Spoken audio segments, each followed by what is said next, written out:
I'm Baruch Halevi B. Welcome to Soul Centered, and thank you for tuning in to learn a little more about me and the work that I do with clients, which is what this video is all about.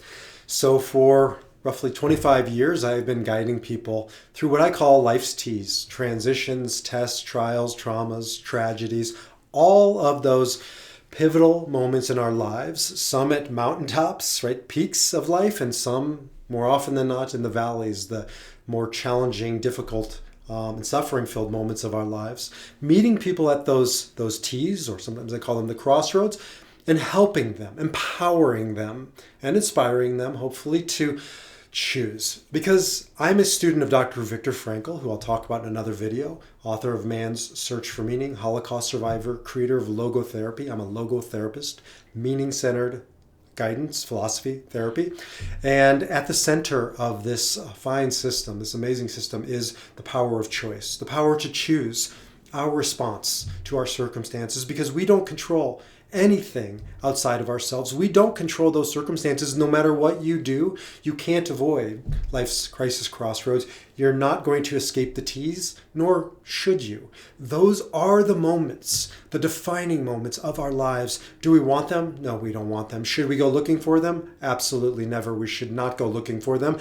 But you don't have to. You know that. You've lived life. You know that the darkness, the struggles, the difficulty descend upon us. And when they do, as Dr. Frankl challenges, do we react or do we respond? To be responsible. This is my word. This is the word that defines my life and the work I do with clients. To become responsible, responsible, able to respond to our life. We always have that power, the power to choose our response, to choose our attitude, as Dr. Frankl says, in any given set of circumstances, to choose our own way. And that's the work that I do with clients, to help empower them with both inspiration from different wisdom traditions, which I'll share with you, different practices, and also practical application to live this out in their life so that they can live their true, authentic self, their spirit, their soul, their way.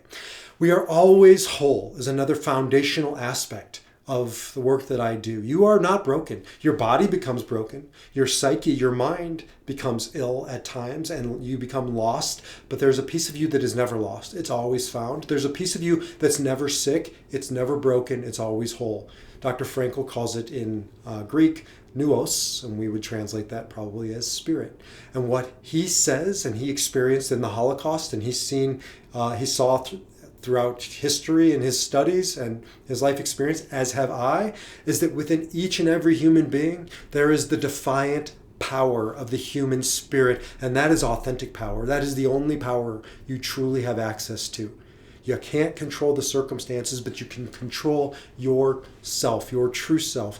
You can harness that spirit and you can defy your circumstances. And that's why I call my work the Defiant Spirit. I have a podcast on it. I'm writing a book on it.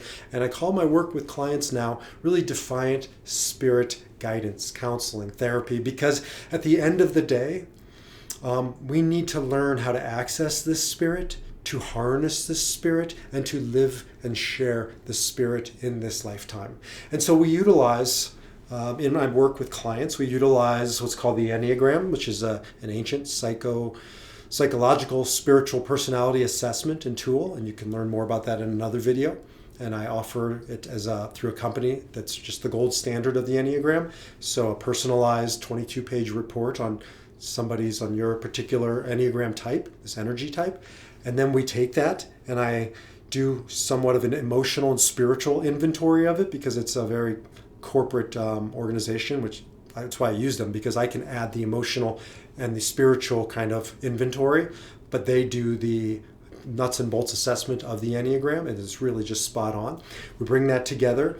We bring it into our first session. We talk about these concepts. We start to really get comfortable with them, and then we utilize it. Either sometimes I work with clients just on a one-off to really understand their Enneagram and implement it in their lives. Most of my clients continue on, some for a month, some for 4 years, 5 years. I've been working with a few people, and anywhere in between. There's no right or wrong. It's you, it's your journey, it's your way. And we utilize that Enneagram as much or as little as you want. I have some clients who put it away after that first session, and we go down more of a traditional psychotherapeutic path, discussing and processing. I have other clients who want to just get into it every single session, and everything in between. So there's no right or wrong. You don't have to take it. You don't have to utilize it, but I deeply encourage it as a practical resource for navigating your life and coming off of reaction and becoming more responsible in your life. We utilize mindfulness and meditation practice.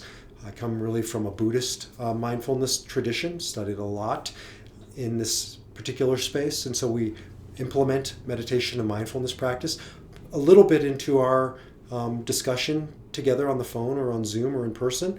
A little bit of meditation to set the tone, to get deeper so we can get to some core issues and true self, and then implementing exercises throughout your week.